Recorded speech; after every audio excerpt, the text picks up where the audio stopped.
નમસ્કાર. મંતવ્ય ન્યૂઝના ભવિષ્યલક્ષી કાર્યક્રમ કાલનો દિવસ કેવોમાં આપ સૌનું સ્વાગત છે અને હું છું આપની સાથે લખમાં.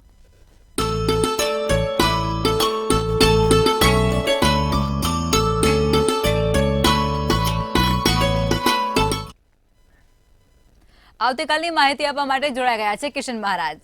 દર્શક મિત્રો સૌને મારા પ્રણામ, સૌને મારા નમન, સૌને મારા વંદન અને સૌને અભિનંદન. આપ સૌ દર્શક મિત્રોનું હાર્દિક સ્વાગત છે કાલનો દિવસ કેવોમાં. તો કાલનો દિવસ કેવો એટલે કે એવો કાર્યક્રમ કે જેમાં રોજનું પંચાંગ, દિન વિશેષ, દિવસ રાતના ચોઘડિયા, 12 રાશિનું દૈનિક રાશિ ભવિષ્ય સાથે જેનો છે કાલે જન્મદિવસ તેનું કેવું રહેશે આવનારું આ નવું વર્ષ, અને આ બધાની ચર્ચા સાથે આજે એક સરસ મજાનો રસપ્રદ સવાલ પણ લેવાનો છે. લોકોનો ફોન આવે કે મહારાજ હવે આકાશમાં 2 ચંદ્ર દેખાવાના છે. તમે પણ જોયું હશે કે ભાઈ સમાચારોમાં આનું વેગ પકડાયેલું છે કે મહારાજ આકાશમાં 2 ચંદ્ર દેખાવાના છે, તેનું શું છે કારણ અને શું ખરેખર દેખાવાના છે કે નહીં. તો આજે એના વિશે વિગતવાર ચર્ચા કરીશું ને આ વસ્તુથી આપણી પૃથ્વી પર શું ઇફેક્ટ થશે તેની પર ચર્ચા કરીશું. આ બધાની ચર્ચા સાથે શરૂ કરીશું કાલનો દિવસ કેવો. જી બેન. જી મહારાજ, હવે કાર્યક્રમની શરૂઆત કરીએ અને તમે દર્શક મિત્રોને આવતીકાલના પંચાંગ વિશે જાણકારી આપો. પંચાંગમાં કાલે તારીખ 1/10/2024 ને મંગળવાર, તિથિ વિક્રમ સંવત 2080, કાલે ભાદરવા વદ 14 છે. સિંહ રાશિમાં ચંદ્ર છે, મન એટલે મૂળાક્ષર છે. પૂર્વા ફાલ્ગુની નક્ષત્ર છે તો શુક્લ નામનો યોગ છે. જ્યારે કરણ છે વિષ્ટિ છે. વિછુડો કે પંચકની વાત કરીએ તો પંચક પણ નથી ને વિછુડો પણ નથી. સૂર્ય કન્યા રાશિમાં, ચંદ્ર સિંહ રાશિમાં છે. સવારે 6:31 સૂર્યોદય તો સૂર્યાસ્ત સાંજે 6:26 નો છે. 5:10 નો ચંદ્રોદય તો ચંદ્રાસ્ત 5:44 છે. 12:05 થી 12:53 અભિજીત મુહૂર્ત અને રાહુકાળ છે જે 8 થી 9:30 કલાકનું રાહુકાળ ચાલશે. આવતીકાલે જે રાહુકાળ છે એ રાહુકાળમાં સારા કામ ના થાય, નવા કાર્યની શરૂઆત ના થાય તેનું ધ્યાન રાખવાનું. એકંદરે દિવસ મધ્યમ. કાલે 14નું શ્રાદ્ધ. 14ના શ્રાદ્ધમાં મૂંગા પ્રાણીઓને ભોજન આપો. ભગવાન વિષ્ણુની પૂજા ઉપાસના કરો. ઓમ નમો ભગવતે વાસુદેવાયની માળા પિતૃઓને અર્પણ કરો.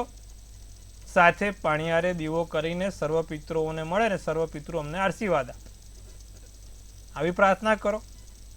તો આટલું કરો, લાભ થશે. જી બેન. જી મહારાજ, હવે તમે દર્શક મિત્રોને આવતીકાલના દિન વિશેષ વિશે જાણકારી આપો. કીધું એ પ્રમાણે દિન વિશેષમાં 14નું શ્રાદ્ધ છે. જે લોકોની પણ પિતૃઓની તિથિ હોય 14ની, એ 14ની તિથિ પર કાગવાસ નાખે, મૂંગા પ્રાણીઓને ભોજન આપે અને ભજન કીર્તન કરે. અને એમાં ખાસ કરીને ઓમ નમો ભગવતે વાસુદેવાય એ મંત્ર પિતૃઓને તર્પણ કરવા માટેનો છે, પિતૃઓને અર્પણ કરવા માટેનો છે. તો આ મંત્રની માળા કરે અને તમારા જે પણ પિતૃઓના આખા નામ બોલીને હાથમાં જળ રાખીને એમને અર્પણ કરો અને કહેવાનું કે ભગવાન એમનો જે પણ જગ્યા પર વાસ હોય તે એમને શાંતિ આપે ને સુખાકારી જીવન આપે, વૈકુંઠમાં એમનો વાસ કરાવડાવે. આટલું બોલીને તમારા પિતૃઓ પાછળ એ અર્પણ કરવાનું હોય છે. તો આવતીકાલે આટલું કરજો, લાભ થશે. જી બેન. જી મહારાજ, હવે તમે દર્શક મિત્રોને આવતીકાલના દિવસ અને રાત્રિના શુભ ચોઘડિયા વિશે જાણકારી આપો. શુભ ચોઘડિયામાં પહેલું લાભ ચોઘડિયું જે 11 થી 12:28નું, બીજું અમૃત ચોઘડિયું 12:28 થી 2 કલાકનું, ત્રીજું ચોઘડિયું શુભ જે 3:27 થી 4:57 છે. આ છે દિવસના સારા ચોઘડિયા. રાત્રિનું પ્રથમ ચોઘડિયું લાભ રહેશે જે 7:57 થી 9:27 રહેશે અને પછી શુભ ચોઘડિયું 10:58 થી 12:28 નું રહેશે. આજે રાત્રિના ચોઘડિયા. કોઈ પણ પ્રકારના નાના મોટા કામ કરવા છે, નવા કાર્યોની શરૂઆત કરી છે તો આ ચોઘડિયા પ્રમાણે કરો તેનું ફળ સારું અને સુખાકારી મળશે. જી બેન. જી મહારાજ, હવે એક એવી ચર્ચાએ જોર પકડ્યું છે કે હવે પૃથ્વી પર વસતા તમામ લોકોને 2 ચંદ્રમાં દેખાશે. હવે આ 2 ચંદ્રમાં દેખાશે એમાં કેટલી વાસ્તવિકતા છે અને એના શું આપણા પર ફાયદા અને ગેરફાયદા થઈ શકે છે?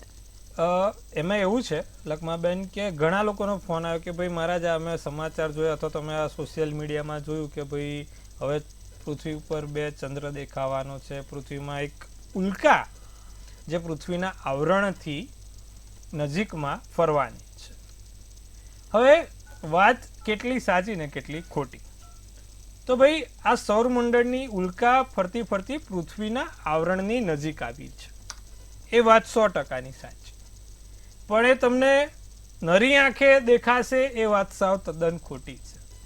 એ જે ઉલ્કા છે 36 ફૂટની છે, એટલે કે એક વિમાનના સાઇઝ જેટલી થઈ. તો તમે કદાચ ધ્યાનથી વિચારો કે આપણે 36,000 ફૂટ ઉપર વિમાન હોય તો પણ આપણને કહેવાય છે કે એકદમ ઝીણું દેખાય છે. તો આ તો એના કરતાં પણ ઉપરના આવરણો પર છે. તો એ તમે નરી આંખે એ વસ્તુ ના જોઈ શકો. એના માટે તમારે સ્પેશિયલ ટેલિસ્કોપ આવે, એ ટેલિસ્કોપમાં એ વસ્તુ દેખાય. અને કે એટલો મોટો બી નથી કે લોકો કહે છે કે હવે 2 ચંદ્ર છે, ભાઈ પૃથ્વીને મિની મૂન મળ્યો છે, પૃથ્વીને એનો નાનો મૂન મળ્યો છે. આ બધી વાતોને સમાચાર ઉપર બહુ વેગ આવ્યો છે. પણ ખરેખર વાસ્તવિકતામાં એવું કંઈ નથી કે એક ચંદ્ર બીજો સામે દેખાવાનો છે. એક નાનો ઉલ્કા છે, જે ઉલ્કા પૃથ્વીના આવરણ ઉપર ભ્રમણ કરશે 2 મહિના સુધી, અને પછી એ પૃથ્વીના આવરણથી દૂર જતી રહેશે. તો આ વસ્તુ છે. હવે ઉલ્કા જ્યારે જ્યારે પૃથ્વીની આવરણ ઉપર આવે ત્યારે ત્યારે શું ઘટનાઓ બને, એની પર આપણે વિગતવાર ચર્ચા કરવાની છે. ભૂતકાળોમાં પણ વર્ષોમાં પહેલા પણ આવી ઘટના બની ચૂકી છે. અને જ્યારે જ્યારે આવી ઘટના બને છે, એટલે કે પૃથ્વીની નજીક કોઈ મોટી ઉલ્કા પસાર થાય છે અથવા તો બાજુમાં ફરતી ફરતી જાય છે, ત્યારે પૃથ્વી પર નાના મોટા પ્રલય આવે છે. હવે પ્રલય એટલે કેવા પ્રલય કે ભાઈ ધરતીકંપ આવ્યો, પૂર આવ્યું, વાવાઝોડું આવ્યું, તુફાન આવ્યું, કાં તો પછી બીજા કેવા પ્રલય થાય કે કોઈ મોટા દેશના રાજનેતાઓ એમને હેરાન થાય, કોઈ મોટા દેશના રાજનેતાઓને બીજા 2 વિમાનોને 2 ટ્રેનોને, તો આવી બધી ઘટનાઓ બને છે. દેશનો કોઈ મોટો જે રાજા હોય કે જે કોઈ મોટો દેશનો વડો હોય એને કંઈક મોટું નુકસાન થઈ જાય. આવી બધી ઘટનાઓ જ્યારે કહેવાય છે કે સર્વપ્રથમ આપણે રેકોર્ડ છે કે જ્યારે સૌથી નજીકથી ઉલ્કા પસાર થઈ હતી ત્યારે એલેક્ઝાન્ડર નામનો રાજા હતો. એ એલેક્ઝાન્ડર નામનો રાજા મરી ગયો. પછી જ્યારે કહેવાય છે કે ફરીવાર ઉલ્કા આવી ત્યારે ચાર્લ્સ IV અને ચાર્લ્સ VI એ બંનેના પણ અવસાન થયા. એટલે કે કોઈ મોટા રાજા, નેતા, નાના મોટા ધરતીકંપ આવે, પ્રલય થાય, નાનો મોટો પૂર આવે. તો આવું બધું જ્યારે પૃથ્વીની નજીક ઉલ્કા પસાર થતી હોય ત્યારે આવી ઘટનાઓ બનતી હોય છે. 2 દેશો વચ્ચે યુદ્ધ, ઘમાસણ યુદ્ધ ચાલુ થઈ જાય. હવે આ જે ઉલ્કા છે ને 2 મહિના પૃથ્વીના આવરણ ઉપર રહેવાની છે, નવેમ્બરના અંત સુધીમાં. ત્યાં સુધી આ બધાને આપણે સાચવવાનું અને આપણે ધ્યાન રાખવાનું.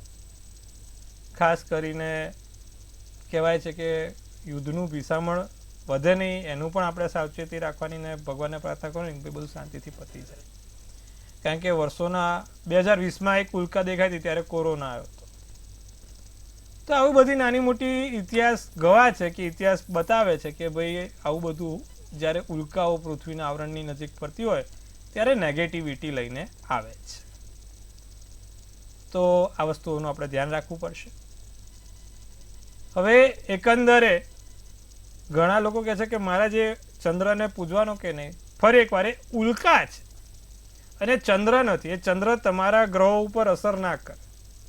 એટલે કે તમારી પર્સનલાઇઝ કુંડળી ઉપર એ કોઈ અસર નથી આપવાનો. એ તો એક ઉલ્કા છે જે ફરીને જતી રહેશે. તો આ ખાસ ધ્યાન રાખવાની છે. અને કોઈ અફવાઓ ઉપર ધ્યાન ના આપો કે આ નરી આંખે દેખાશે ને એને આમ થશે તેમ થશે. તો એવી નરી આંખે દેખાવાનું નથી. ટેલિસ્કોપના એ પણ કહેવાય છે કે નાના જે કહેવાય ને એ નાના નહીં, પણ જે મોટા ટેલિસ્કોપ આવે છે મોટા ટેલિસ્કોપમાં જ જોઈ શકાશે. જી બેન. જી મહારાજ, ખૂબ સરસ વિગતો આપી છે આપે. હવે આપણે રાશિ ભવિષ્યની શરૂઆત કરીશું અને પ્રથમ 3 રાશિ એટલે કે મેષ, વૃષભ અને મિથુન રાશિના જાતકોનો આવતીકાલનો દિવસ કેવું રહેશે તે કહો. મેષ રાશિની શરૂઆત કરીએ તો સર્વપ્રથમ કાલે સંતાનનું સુખ સારું મળશે. મિત્રની સલાહથી કામ સારા થશે. ધન પ્રાપ્તિમાં વધારો થશે અને આર્થિક રીતે દિવસ સારો જશે. પૈસાની ધનલાભ થાય એવા છે. નીલમ શુભ કલર, શુભાંક 8. વૃષભ રાશિને પૈસાનું મહત્વ સમજાય, પૈસાની અગત્યતા સમજાશે. બધું ગુલાબી દેખાય. પ્રેમથી છલોછલ દિવસ, રાજા રાણી જેવી જિંદગી જીવાય. વિવેક બુદ્ધિ કામમાં આવે. ગોલ્ડ શુભ કલર, શુભાંક 4. મિથુન રાશિને કાર્યક્ષેત્રમાં મુશ્કેલી ના આવે તેનું ધ્યાન રાખીશું. કોઈ પણ પ્રકારની નાની મોટી કાર્યક્ષેત્રમાં તમને તકલીફ ના થાય. તમારી જે પણ ખરાબ ટેવ છે તેને સુધારવાનો પ્રયત્ન કરીશું. પ્રેમી તરફથી પ્રેમ મળતો રહેશે, દિવસ સારો જતો રહેશે. માનસિક રીતે થોડુંક તણાવમાં રહેવાય. જાંબલી શુભ કલર શુભાંક 6 છે. જી બેન.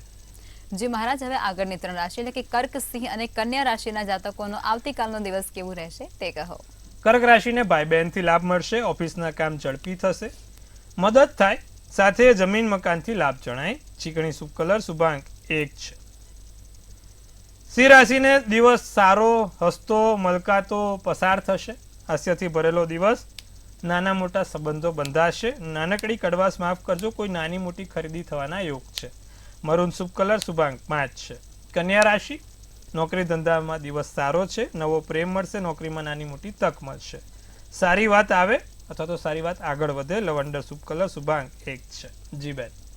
જી મહારાજ, હવે સમસ્યાઓ સાથે કોલર જોડાયા છે. હેલો. હેલો, મહાદેવર. મહાદેવ હર. મારા બાબા માટે પૂછ્યું છે. જી બેન. બાબાનો જન્મ થાય છે 16/3/95.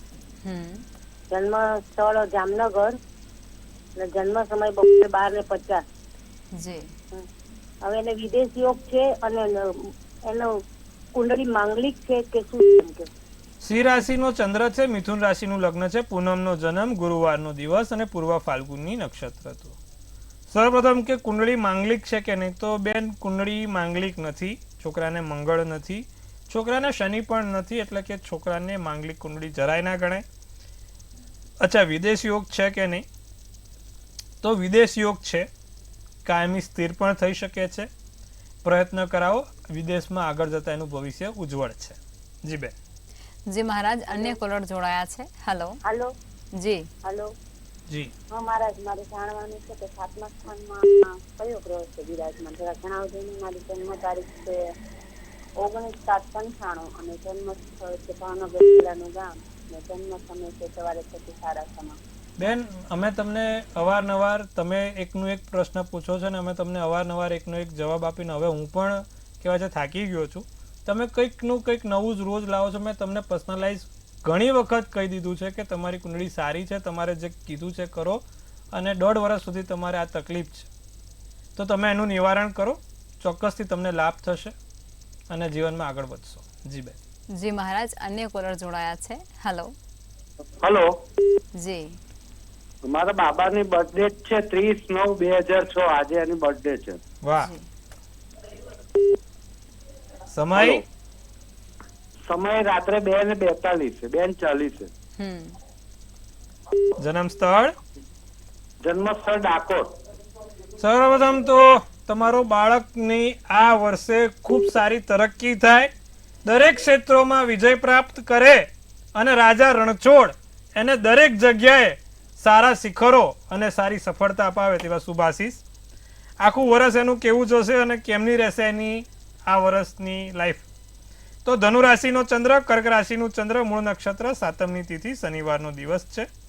શનિ કર્ક રાશિનો લગ્નમાં બેઠો છે અને બુધ ગુરુ બંને 4થા સ્થાનમાં છે. મહાદશા અંતરદશાની જે રીતે વાત કરીએ તો શુક્રની મહાદશા છે અને હવે અત્યારે એને સારામાં સારો સમય આવશે શનિની અંતરદશાનો. શુક્ર અને શનિ બંને સારા મિત્રો છે. વર્ષ સારું અને સુંદર છે. એને કહેવાનું કે દર શનિવારે શનિ મહારાજને પીપળે દીવો કરે અને 7 લવિંગ ચડાવે. આખું વર્ષ સારું જશે, સુંદર જશે. ચિંતા ના કરો, એના ધાર્યા કામ પૂરા થશે. જી. જી મહારાજ, અન્ય કોલર જોડાયા છે. હેલો. હેલો. જી બેન. હેલો, મારા બાબાનું પૂછવાનું છે. એની જન્મ તારીખ 21/8/21/7/88. જી. સ્થળ અને સમય કહેશો બેન? રાતે 1:35. જી. અને અમદાવાદ. એને લગ્નમાં વિલંબ આવે છે. ક્યારે થશે, કઈ જાતિ જોડે થશે, કેટલા વખતમાં થશે? એને બેન છે ને મંગળ છે, એટલે છોકરાનું જ્યારે મંગળ 12મે હોય ને એમાંય મીન રાશિનો હોય ને એટલે થોડુંક લગ્નમાં પ્રોબ્લેમ થાય. કન્યા રાશિનો ચંદ્ર, મેષ રાશિનું લગ્ન, હસ્ત નક્ષત્ર, 7મની તિથિ છે અને 9મા સ્થાનનો માલિક 12મે મેં કીધું એ પ્રમાણે મંગળ છે. મંગળની પૂજા ઉપાસના છોકરાને કહો ચાલુ કરે. દર મંગળવારે સુંદરકાંડનો પાઠ કરે, સાથે નિત્યક્રમ પ્રમાણે હનુમાન ચાલીસા કરે. આટલું કરાવો ને એક મંગળનું યંત્ર જોડે રખાવો, ચોક્કસથી લાભ જોવાશે. જી બેન. જી મહારાજ, અન્ય કોલર જોડાયા છે. હેલો હેલો બેન, આપનો અવાજ આવી રહ્યો છે, બોલો. હેલો હા હા હેલો હા બોલો. બેન, જણાવો જન્મ તારીખ, જન્મ સ્થળ ને સમય. જન્મ તારીખ 13/9/1991. જી હેલો હા, હા. સમય અને સ્થળ કહેશો. હા, જન્મ સ્થળ રખિયાણા અને સમય 11:45. સવારે કે સાંજે? સવારે, રાત્રે સોરી. જી, શું પૂછવાનું છે બેન? પ્રશ્ન શું છે? હેલો, પ્રશ્ન શું છે પ્રશ્ન બેન? એ છે કે અમને નોકરીની તક છે, પણ નોકરી સરકારી આવશે કે નહીં આવે? ટ્રાય કરે પછી. તુલા રાશિનો ચંદ્ર, વૃશ્ચિકનું લગ્ન, વિશાખા નક્ષત્ર, શુક્રવારનો દિવસ છે. કુંડળીમાં એના છે ને સૂર્ય સારો છે પણ શુક્ર નબળો પડ્યો છે અને ચંદ્ર પણ 12મે છે, જેના કારણે નાની મોટી સમસ્યા થાય છે. એક કામ કરાવડાવો, દરરોજ જે સૂર્યનારાયણને જળ ચડાવે, ત્રીજી આંગળીમાં તાંબાની વીંટી ધારણ કરે અને નિત્યક્રમ પ્રમાણે સૂર્યનારાયણના 12 નામ 12 વખત બોલે. આટલું કરાવજો, લાભ થશે. જી બેન. જી મહારાજ, અન્ય કોલર જોડાયા છે. હેલો હેલો, જી જય જી. ગણેશ. જય ગણેશ, બોલો. દાદા, આપણે જામનગર જન્મ છે, 22/8/1983. જી ટાઈમ સમય 10 વાગે સવારે, સોમવાર. શું પૂછવાનું છે? એમ પૂછવાનું, નોકરીમાં પોલીસની નોકરી છૂટી ગઈ, ચાલુ નોકરી. જી જો હવે મકર રાશિનો ચંદ્ર છે, કન્યા રાશિનું લગ્ન, શ્રાવણ નક્ષત્ર, 14ની તિથિ છે, સોમવારનો દિવસ છે. બરોબર, 14ની તિથિ એક તો અને શ્રાવણ નક્ષત્ર અને સોમવારનો દિવસ ભાઈ. મંગળ જ્યારે કર્કનો હોય, મકરનો મંગળ ઊંચનો થયો. મેં પહેલા બી કીધું છે કે જે લોકોનો મંગળ બહુ ઊંચો હોય ને એ લોકો પોલીસમાં, આર્મીમાં, નેવીમાં ઉચ્ચ હોદ્દા પર હોય. અને જ્યારે કર્કનો મંગળ થયો એટલે નીચનો થયો, એટલે પોલીસની નોકરીમાં તમને દખો હોય, સ્વાભાવિક છે, કારણ કે મંગળ કર્કનો છે. હેરાનગતિ રહે. હવે નિત્યક્રમ પ્રમાણે મંગળની પૂજા ઉપાસના કરો તો આગળ તમારું કામ વધે ને ગુરુ કેતુનો એક ચંડાલ યોગ પણ તમારી કુંડળીમાં બેઠો છે, એનું પણ નિવારણ કરજો, લાભ થશે. જી બેન. જી મહારાજ, અન્ય કોલર જોડાયા છે. Hello hello 29/5/68. જી અમદાવાદ, રાત્રે 11 વાગે. એનું ભવિષ્ય કેવું છે? જી હવે સૂર્ય શુક્ર બધા જોડે બેઠા છે. મિથુન રાશિનો ચંદ્ર છે, મકર રાશિનું લગ્ન, આદ્રા નક્ષત્ર, બુધવારનો જન્મ અને 3જી તારીખ છે. નિત્યક્રમ પ્રમાણે બાળકના જે કેન્દ્રના સ્થાન હોય ને, એક તો વસ્તુ ક્યાં બની છે કે કેન્દ્રોના સ્થાન હોય, એટલે કે જે મેઇન જગ્યા છે બધા ગ્રહો ત્યાં ખાલી છે, કેન્દ્રનું સ્થાન ખાલી છે. શનિ રાહુનો શ્રાપિત યોગ થયો છે અને બુધ ચંદ્ર ખાડે અને ગુરુ બી ખાડે છે. એટલે કહેવાય કે કુંડળીમાં ઓવરઓલ જે એક્ટિવ ગ્રહો હોય છે, સારા ગ્રહો હોવા જોઈએ, સારા ગ્રહો કોઈ છે નહીં.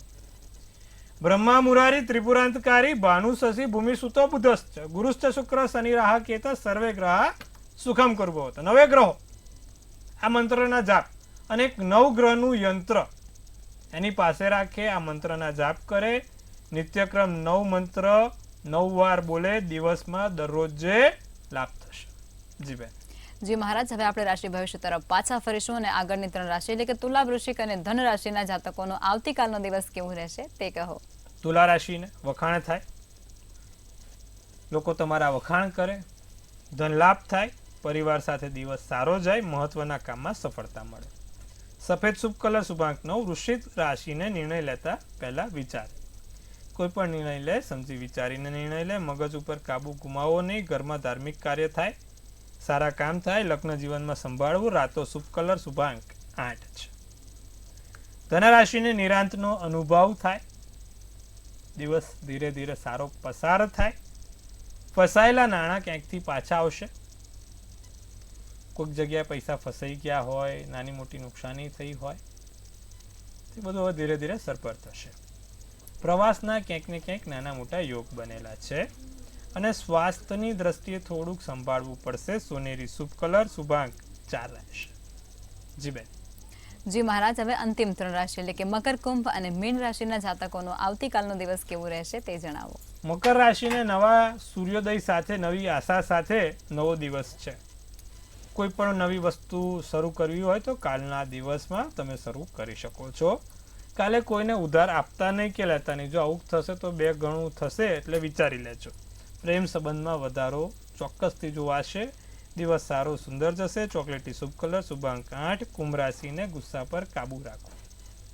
ધન લાભ થાય, માનસિક શાંતિ મળે, ધાર્મિક કાર્યો થશે. કોફી શુભ કલર, શુભાંક 7 રહેશે. મીન રાશિની વાત કરીશું. નવું શીખવા મળે. જમીન મકાનના યોગ સારા છે. પરિવાર સાથે દિવસ સારો જાય. નોકરી ધંધામાં ધ્યાન રાખવું. રાતો શુભ કલર, શુભાંક 9 રહેશે. જી બેન. જી મહારાજ, હવે આવતીકાલે જે લોકોનો જન્મદિવસ છે તેમનું આવનારું વર્ષ કેવું રહેશે તે જણાવો ટેરોટ કાર્ડના માધ્યમથી. ભાઈ, કાલે જેનો પણ જન્મદિવસ છે, મંતવ્ય ન્યૂઝ ટીમ તરફથી સૌને હાર્દિક અભિનંદન. તનથી તંદુરસ્ત રહે, મનથી મલકાતા રહે અને ધનથી છલકાતા રહે. હાસ્યનું તોરણ ઝૂલતું રહે, ભાગ્યનું પાનું ખુલતું રહે અને ધન કુબેરના ભંડાર ભરાતા રહે. એક લક્ષ્માબેન સુંદર મજાનું ટેરોટ ઉપાડશે. આવનારું વર્ષ કેવું રહેશે? તો ભાઈ લક્ષ્માબેને ઉપાડ્યું છે ધ ચેરિયોટ્સ. શું સૂચવે છે ધ ચેરિયોટ્સનું કાર્ડ અને શું કહી રહી છે આપણી ડિયર એન્જલ્સ? લખ્યું છે કે પહેલાં તો movement, progress, will power, control, direction અને કરેજ. તમને દિશા શૂન્ય થઈ ગયા છો. તો જે લોકોને દિશા નથી મળી રહી સાચી, ક્યાં જવું, શું કરવું, એક સાચી દિશા મળશે. કરેજ, આત્મવિશ્વાસ અને વિલ પાવર બંનેમાં વધારો થશે અને એનાથી તમે મોટી મોટી વસ્તુઓ સર્જી શકશો, કરી શકશો. સાથે એક સાચો સલાહકાર મળશે જે તમને જીવનમાં નવા રસ્તા બતાવશે અને તમારું મુવમેન્ટના ચાન્સ છે. એટલે કે કદાચ નોકરી બદલાય, ધંધો બદલાય, વેપાર બદલાય કે તમે જે જગ્યાએ સ્થાન, તમારું મકાન કે તમારી દુકાન, પણ ટૂંકમાં મુવમેન્ટ થશે, ચેન્જ ઓફ ધી પ્લેસ. તો વરસ સારું છે, સુંદર છે. નાની મોટી વસ્તુઓ કંઈક સારી થઈ શકશે આ વર્ષે. શું ધ્યાન રાખવાનું? ખાસ કરીને જે લોકો શેર બજારમાં કે બીજી અન્ય રીતે પૈસાનું રોકાણ કરી રહ્યા છે એ લોકો ખાસ સાચવે. પૈસા ક્યાંક મેં કીધું ને મુવમેન્ટના છે, તો એવું ધ્યાન રાખવાનું છે. અને પૈસા કોઈકને આપતા કે કોઈકને કહેવાય છે કે સહી બહી કરતા ધ્યાન રાખજો. ક્યાંક ખોટી રીતે આપણે છેતરપિંડી ના થાય, કોઈક આપણું કરી ના જાય અને નાની મોટી નુકસાની ના થાય. આ વસ્તુનું ટૂંકમાં ધ્યાન રાખવાનું છે. શું કરવાથી આખું વર્ષ લાભમય જાય? કાલે જેનો પણ જન્મદિવસ છે, લોકો દર મંગળવારે કેસરી બુંદીનો લાડુ હનુમાનજીને ચડાવશે. દર મંગળવારે એક બુંદી લાડુ હનુમાનજીને ચડાવી જ દેવાનો, કેસરી કલરનો. તમારું આખું વર્ષ સારું ને સુંદર જોવાશે. જી બેન. જી મહારાજ, અમારી સાથે જોડાયા અને દર્શક મિત્રોને આટલી સરસ વિગતો આપી તે બદલ આપનો આભાર. શુભેચ્છા. હર હર મહાદેવ. મંતવ્ય ન્યૂઝના ભવિષ્યલક્ષી કાર્યક્રમમાં અત્યારે બસ આટલું જ. આવતીકાલે ફરી મળીશું. નમસ્કાર.